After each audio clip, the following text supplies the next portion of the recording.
duty evasion. At the same time, they're exploiting forced labor while they're doing it. The CCP's illicit trade practices are deliberately designed to take advantage of American workers and domestic industry. They're undercutting American wages as they do it. They're gutting our rural manufacturing towns, like we have in my district in Iowa, that once thrived with good-paying jobs. So it's high time we reverse course on that and hold them accountable.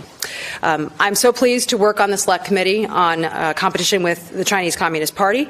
Our committee has done a lot of great work to uncover trade fraud by Chinese auto manufacturer Qingdao Sungsong. Sungsong was using transshipment to evade our tariffs, forcing an Illinois company to lay off a quarter of its workforce. You're going to hear more about this in a few minutes. But this is not an isolated event. It's part of a broader strategy by the CCP to dominate our global markets on the backs of American workers while, again, continuing to perpetrate egregious slave labor violations. And despite the sheer volume of these trade crime-related cases, the Department of Justice is woefully under-equipped to detect, to investigate, and most importantly, to follow through and prosecute these offenses effectively. So this is about accountability. So I applaud President Trump's leadership and immediate actions that his administration has taken to combat Chinese trade violations. I do think tariffs are a powerful tool in the arsenal to have, but I also believe that they should be backed by strong enforcement of our trade laws, and that will stop China from ripping us off. So my bill will again support the Trump administration's efforts to stop these blatant violations and will ensure that penalties are meaningfully enforced. We know American workers have felt this pain for decades. This is Communist China's malfeasance, their malign activities, and now it's time for the Communist Party of China to feel a little bit of that pain too. The message from the Trump administration is clear. The days of taking advantage of the United States and our workers are over, and the golden age of American manufacturing is coming roaring back. So again, this is a bipartisan opportunity to help support our American industry and our workforce, reshore domestic manufacturing, and also to champion American workers. And I'm so pleased that I have so many great partners on this bill. So let's go ahead and get it across the finish line and deliver together. And now it's my honor to introduce one of my colleagues on the committee, our ranking member, Raja Krishnamoorthi from Illinois, my neighboring state in the Midwest. Thanks, Raja. Good afternoon. Thank you so much for coming. There's that old saying, fool me once, shame on you. Fool me for decades, it's time to pass legislation. And so I think it's time, folks. Look, we all know about the CCP. They lie, they cheat, they steal. That's the way they do business. That is a business model. And the only way that we can counter this is by adopting the measures that Ashley's bill and just a bipartisan group of people have put together. This started last year, and we were like this close. Maybe we were like an hour from passage, and then it didn't happen. And I want to give a special shout out to Ben Froman from my staff for his legwork on this and working with all of you. And I'm just so grateful for Chairman's leadership and also all the business executives who are here. I see so many. Who's running the business today? Anyway, oops. Look, there are three aspects to this I just want to mention. First, the CCP is flooding our markets with illegally subsidized and transshipped goods. And the dumping is absolutely killing us. And just so you know what dumping is when you sell stuff for beneath the price of even manufacturing the item in question. And it's deliberate. It's meant to basically kill off the competition, pure and simple. We all know that this is not fair, but it's not enough to just cry foul. You have to do something about it. And that's why we want to give DOJ the tools to do something about it. Second, they're also using forced labor and fraud to bypass U.S. protections, including the UFLPA.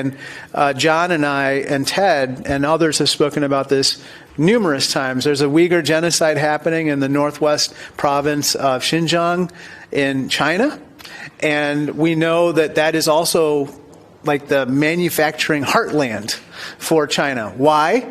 Because they can have forced labor over there. It's that simple. And so when you know that they're basically going to make stuff over there and then send it into supply chains around the world, we have to do something about it. So we're trying to put our values, first as we try to enforce our trade laws. Third, the CCP's economic warfare isn't just about trade, it's about power. And it's about coercion, right? Because once they're able to knock their competition out, they're able to basically monopolize the market, then they can use coercion. And guess what they use the coercion for? It's not just economic issues. It's all kinds of other issues. It could be from Taiwan to South China Sea to other security matters having nothing to do with the economics. But it all starts there. So we have to prevent that. So from steel pipes to steel wire hangers, to auto parts, textiles, copper products, and kitchen cabinets, all the things that you folks make, these crimes by the CCP have devastated America's manufacturing, and too many people have lost their jobs because of it. So I'm so honored to be part of this coalition, and I know that I'm really confident we're going to get this done. Right, Ashley? Okay, good. So we're going to definitely get this done. And I think that working together as a coalition, especially with the private sector and the public sector and probably human rights groups and others as well, we're going to have a lot of wind at our backs, and we got to just take this to the finish line. So thank you so much. Let me now introduce Ted Lieu. Okay. Thank you so much. Well, good afternoon. It's an honor to be here with Chairman Molinar and Ranking Member Krishnamoorthi. And thank you, Ashley Hinson, for your bill. And good to see you, Congressman Moran, and for your service. Last decade, I served on the Congressional Executive Commission on China. It was chaired by Senator Rubio at the time. It was very clear that China was violating U.S. trade laws, and they're still violating them now. And I agree with Ranking Member Krishnamoorthi. It's time to pass legislation. And I support the goals of this bill, which is to give the Department of Justice additional resources to crack down on China for violating U.S. trade laws. I also note that this bill applies to all countries, and one of the reasons I'm passionate about this bill is because I think that slave labor and forced labor and child labor is a scourge on humanity.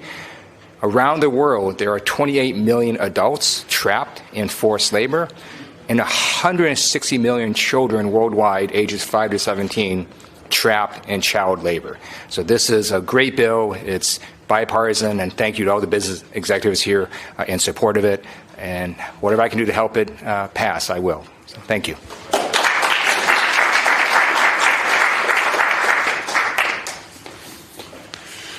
Well, good afternoon. What an important project this is, an important bill. Every day, as you know, the United States faces a relentless barrage of attacks from our greatest long-term external threat, the Chinese Communist Party. I'm Congressman Nathaniel Moran. I represent the 1st District of Texas. It's a pleasure to stand alongside my partners and my colleagues on both the Democratic and Republican side on this very important bill.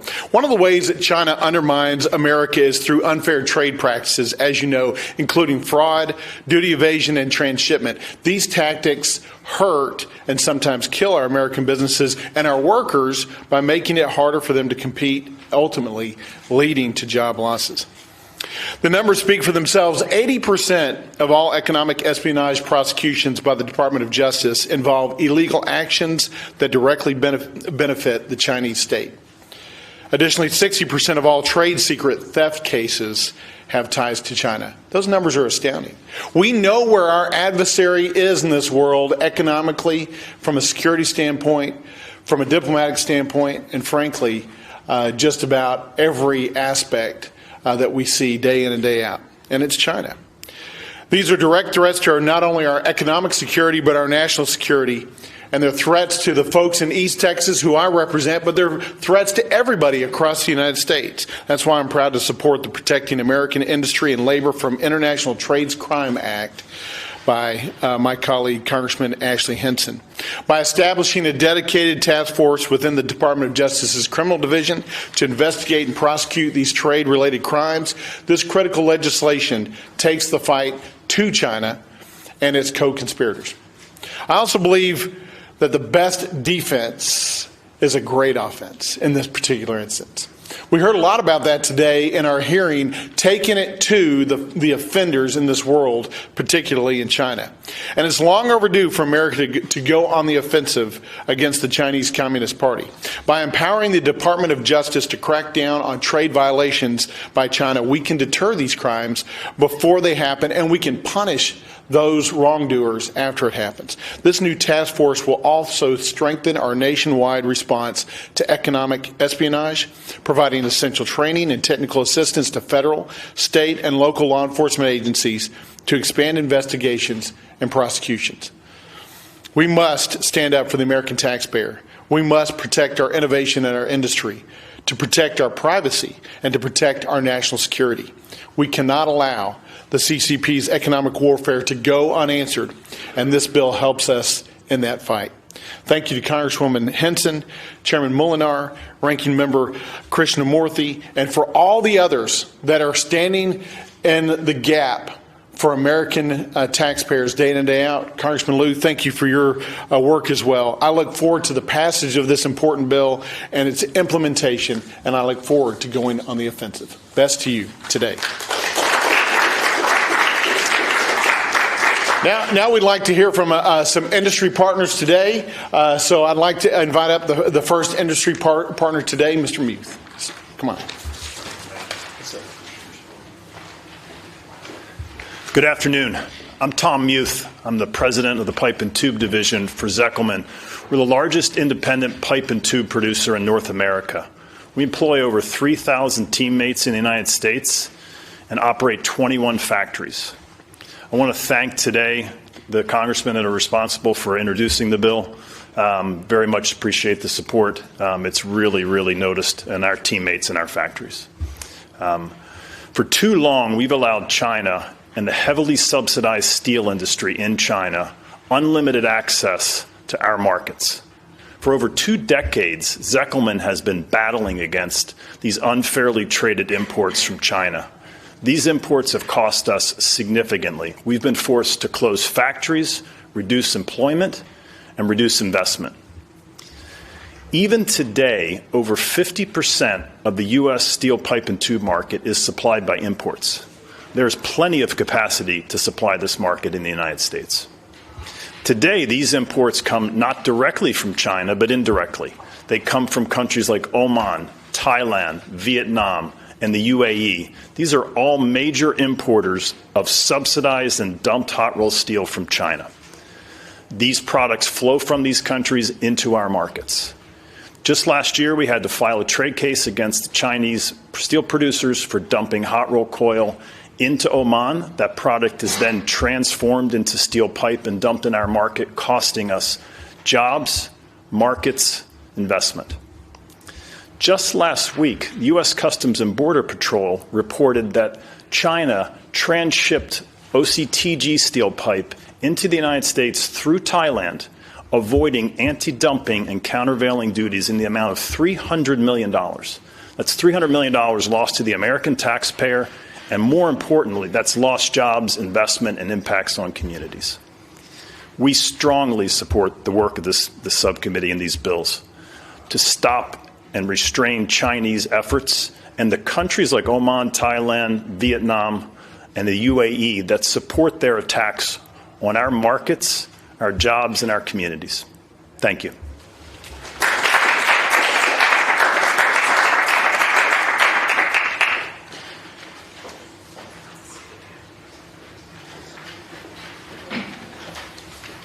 Good afternoon. Good afternoon. My name is David Rashid, and I'm the chairman of Plus and Edelman. We're a 115-year-old Dixon, Illinois-based company. We make and distribute car parts to the auto aftermarket.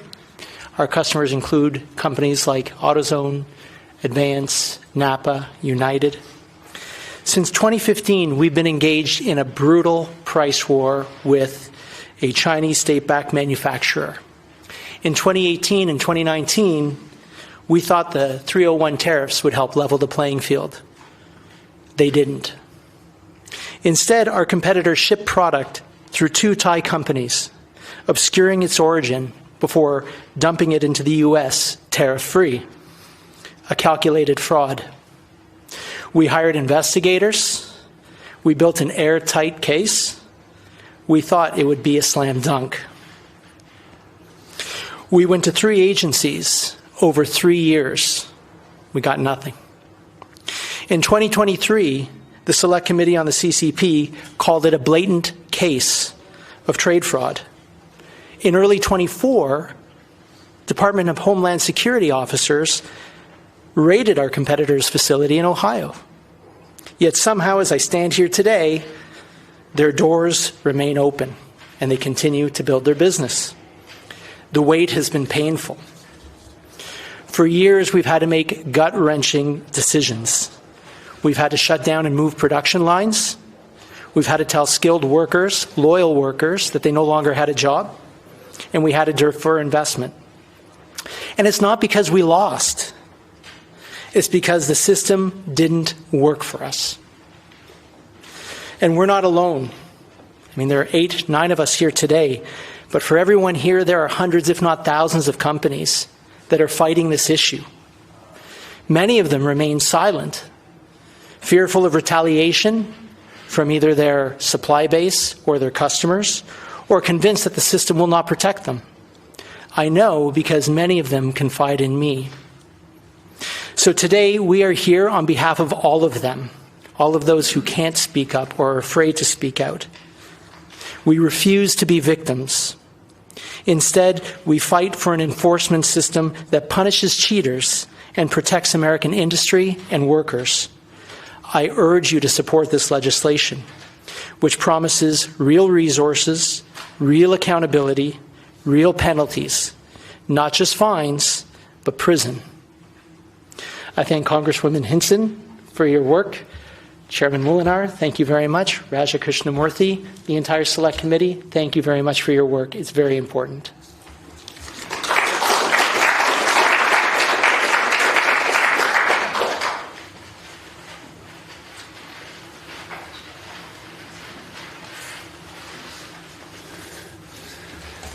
Well, good afternoon, and thank you for being here, and thank you for sponsoring such a wonderful bill that's going to do a lot of good, I believe.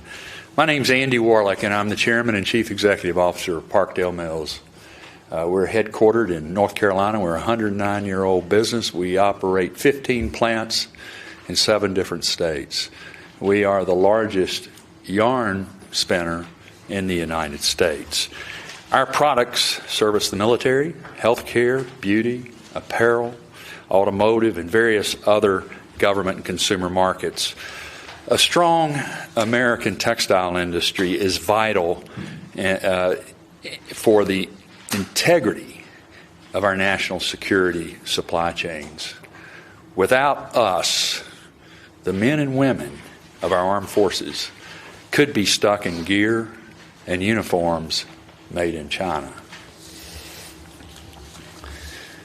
Bad actors, often backed by their governments, have become experts at identifying the weaknesses in our trade laws. And they exploit these weaknesses through several different mechanisms.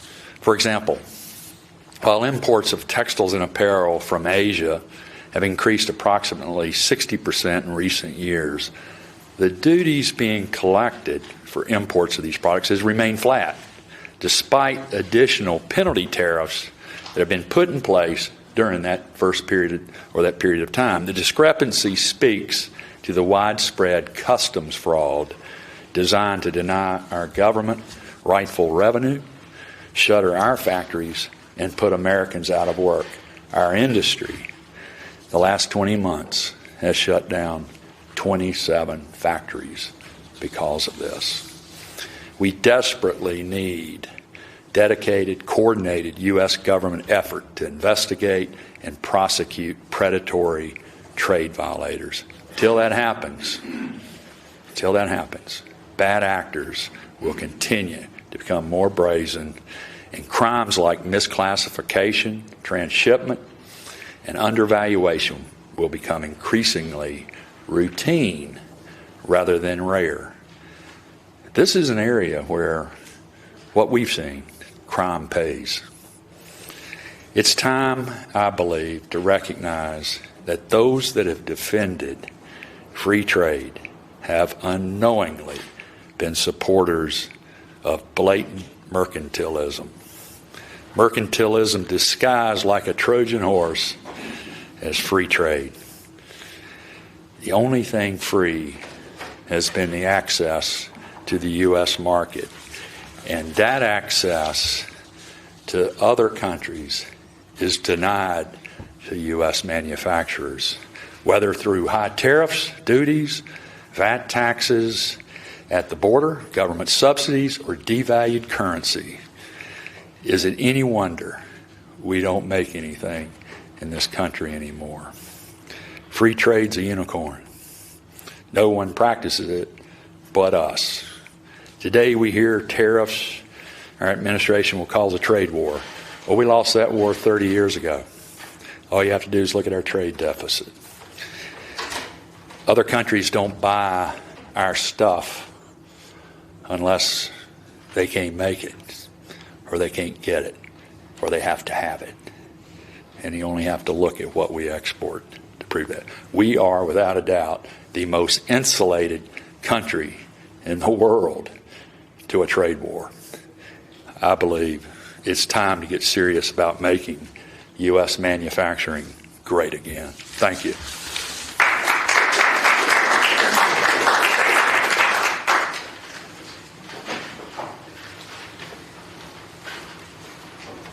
Thank you all for being here. My name is Milton Magnus. I'm the CEO of M&B Metal Products, better known as M&B Hangers. We produce wire garment hangers for the dry cleaning and textile rental industries. We're an 82-year-old family company. We fought unfair and illegal trade for 22 years against China. And as I stand here today, the fight still continues. Not because the fraud hasn't been exposed, it's because the system, as designed, will not stop it. In the year 2000, there were 8 domestic hanger manufacturers with 18 plants spread across the United States, employing good American workers, fair-paying jobs, and we had fair competition. In 2002, we filed a Section 421 case against unfairly traded hangers from China. The ITC ruled in our favor unanimously, but President Bush denied relief. And by 2006, every single company except M&B and every single factory except our factory in Leeds, Alabama, has shut down and started importing hangers from China or just went out of business. In 2007, we filed an anti-dumping case against China and won in 2008, or we thought we won. And before the ink was dried on the order, China was already evading the order by transshipping through other countries, hopping from country to country, changing the names, shifting shipments, just to stay ahead of us. During this, we filed 30-plus allegations with Customs. We heard 0 on each one of them, and no action. After the Enforce and Protect Act was passed, we filed over 20 EPA allegations. Customs consolidated them into 5 EPA investigations. Every single one, Customs found fraud. But identifying the fraud is one thing. Stopping it is another. The system had been built to handle importers and exporters shutting down and reopening under a new name faster than the enforcement can catch them. We have one importer alone that's done this repeatedly. He now faces 3 civil cases and 1 criminal case at justice. But because no dedicated funding or clear mandate from Congress to pursue trade crimes and enforcement, the enforcement is slow. I fear he'll walk away unscathed. So I'm here today and still fighting. But this fight isn't just about me. It's about the next generation. We're a family company. I have heirs coming to the company. The young men and women who will run our company one day hope it's still there. But with no dedicated funding and no clear mandate from Congress to pursue trade crimes, enforcement is slow and won't happen. American manufacturers are trying to compete on an uneven playing field. We need a stronger framework, one that recognizes the tactics of bad actors and actually shuts them down. The Protecting American Industry and Workers from International Trade Crimes Act puts enforcement under the DOJ criminal division and creates a swift, decisive force with real teeth. Criminal penalties that makes lawbreakers think twice. The next generation is watching us and what we do. Let's make sure they inherit something that's worth inheriting. Thank you.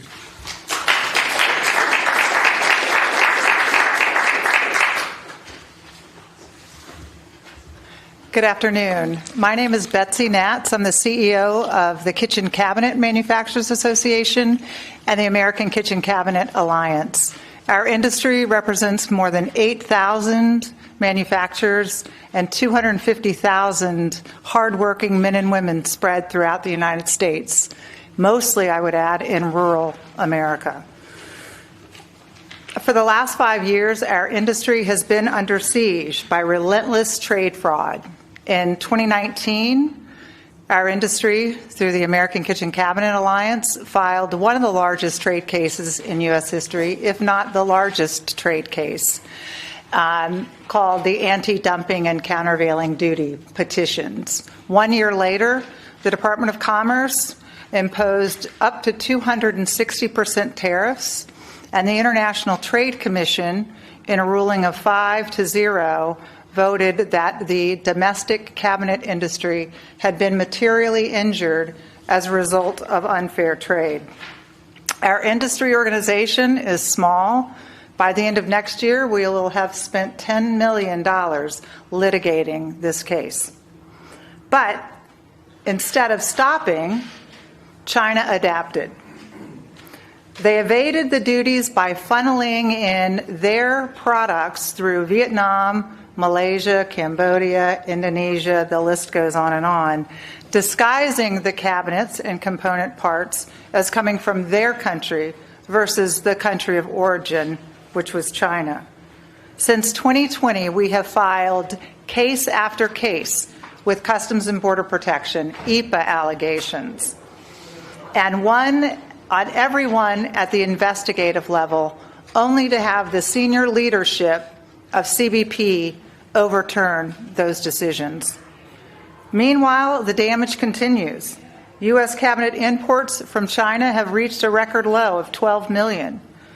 However, evasion from China has driven imports from other countries beyond China's peak back in 2018 to now $2.5 billion just in cabinets. If you add component parts of cabinets, which are also subject to the duties, that number would be close to $4 billion. But it's not just about people, it's about workers, family businesses, local communities. I've watched American factories shutter, not because they failed, but because enforcement failed them. It's unacceptable and it must stop. It's time for Congress to rewrite the playbook and arm the Department of Justice and Customs and Border Protection with the resources they need to punish fraud swiftly. Real enforcement, real penalties. Let me just finally say 2 closing remarks. The U.S. government, by not collecting these tariffs, have left millions and billions of dollars on the table by not going after trade fraud. The cost of this legislation would be paid for, I suspect, in a couple of days. But finally, I would like to thank Congresswoman Hinson, our wonderful members of Congress, for introducing this legislation. And I just want you to know that we stand ready in the kitchen cabinet industry to do everything we can to help you support it and get it over the finish line. Thank you so much.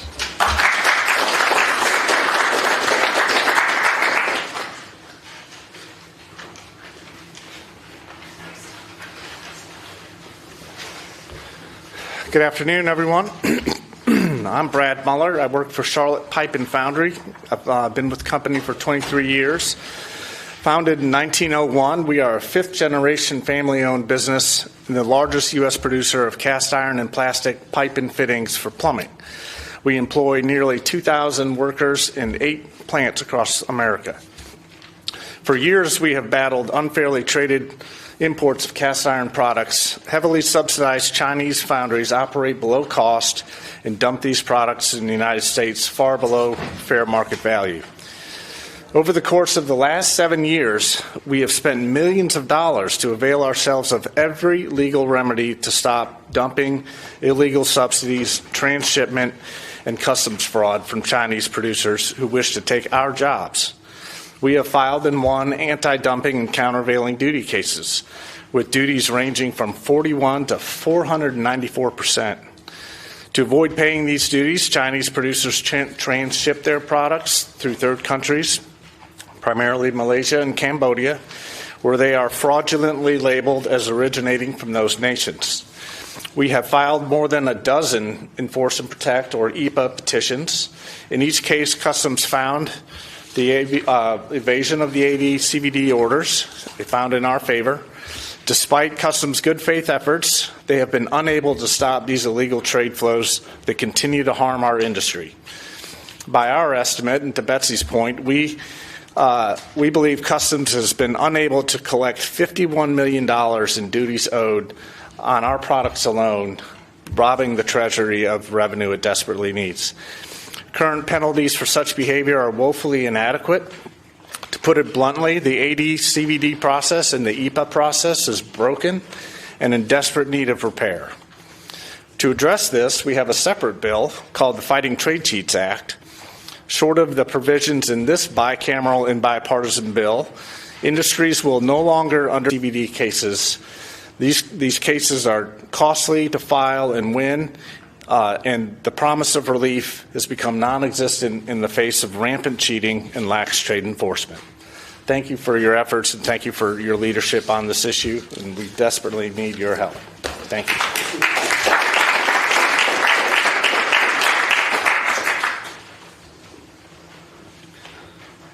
Good afternoon, everyone.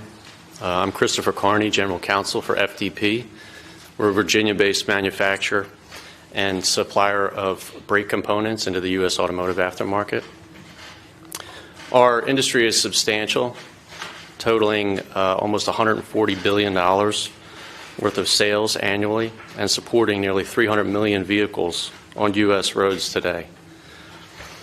Over the years, we have developed strong reason to believe that several of our foreign competitors are evading tariffs. In certain instances, we have seen the competitors move their ship points from the United States to other countries where some legitimate production exists, but often not at the scale needed to explain the current output. Others appear to be routing Chinese exports through India, likely blending legitimate Indian production with the transshipped goods in order to obscure the fraud. Beyond that, we are routinely solicited by vendors who openly boast about their ability to circumvent Chinese tariffs, offering tariff-free Chinese brake products through Malaysia or another Southeast Asian country, as if enforcement doesn't exist. The patterns are clear, the trade data is there, but proving it and forcing action requires time, money, and resources that most businesses can't afford. That's why enforcement matters as much as the laws themselves. Anti-dumping, countervailing duty orders and existing trade laws are critical tools, but only for companies who are willing to take on years of legal battles. For many, that's not an option. They need a way to submit substantiated concerns and trust that enforcement agencies will investigate, track patterns, and shut down fraud.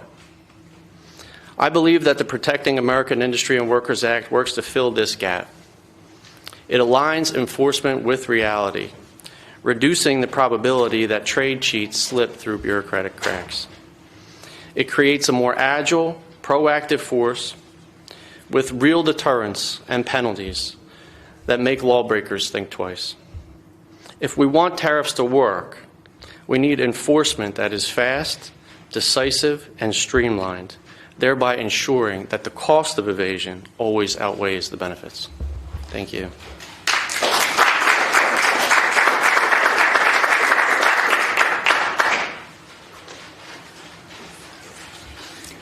Good afternoon, everyone. I want to thank the Chairman and Ranking Member for hosting this and having us come and speak today. My name is Dan Izaki. I'm the CEO of United Safety Technologies, and I'm also the President of the American Medical Manufacturers Association. My company, United Safety Technologies, is a domestic manufacturer of critical medical supplies. And the American Medical Manufacturers Association represents domestic manufacturers and users of critical medical supplies and PPE, personal protective equipment. Our members range from American startups all the way through to Fortune 100 domestic companies. I'm here today to join this amazing course of bipartisan support for reining in China's unfair trade practices, specifically when it comes to our nation's health and national security, which is a huge one, because think about it. So much of our critical medical supplies is manufactured not domestically, mostly overseas and mostly in Southeast Asia, and a lot of it's in China, and it's being unfairly dumped consistently.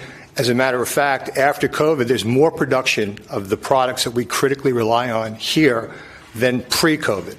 So just to give you an idea of how targeted the effort is by the CCP to dominate that industry. So this is a perfect time for this bill to come about, and it's really, really important because it's not about, clearly it's always about jobs and it's always about our economic health, but it's also about our national security and our biosecurity.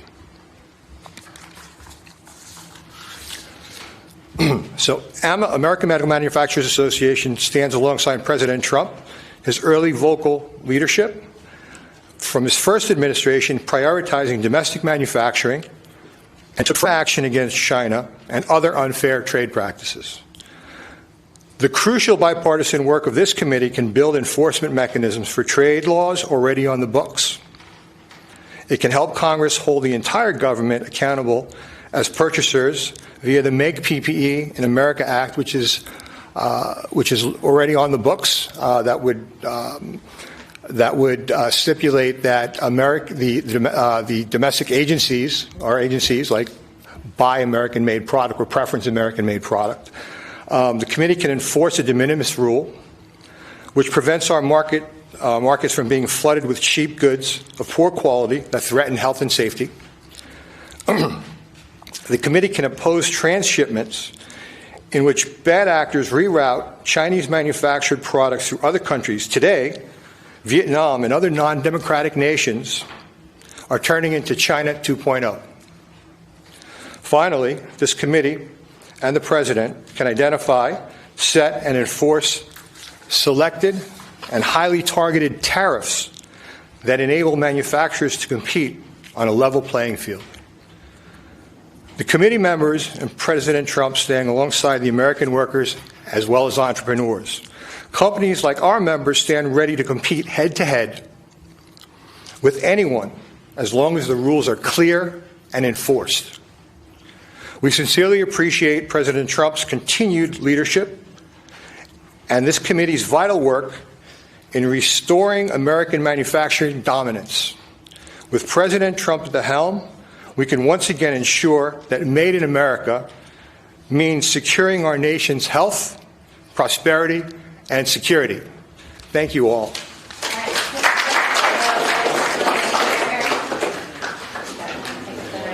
let's line up here really quick. Right here? And then we can follow up with any questions, just because we're kind of short on time. In front of the podium. Yeah, in front is good. Yeah. Listen, we took a note out of your book trying to get some draw. Hey! That's right. There we go. We want all the speakers.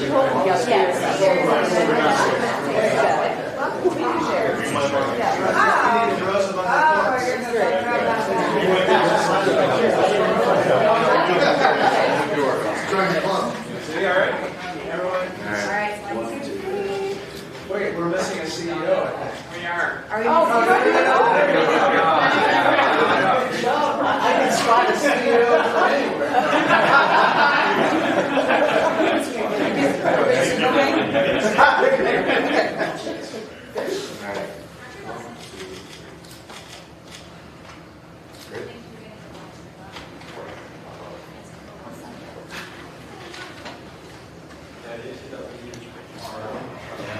We're good? Thank you very much.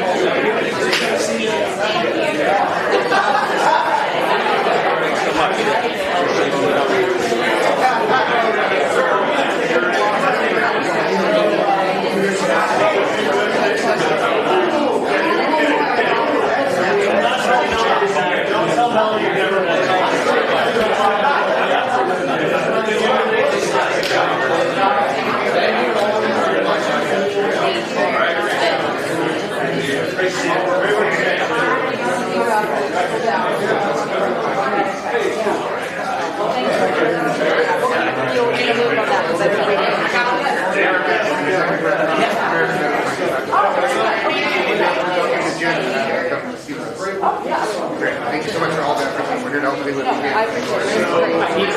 Yes, absolutely. There you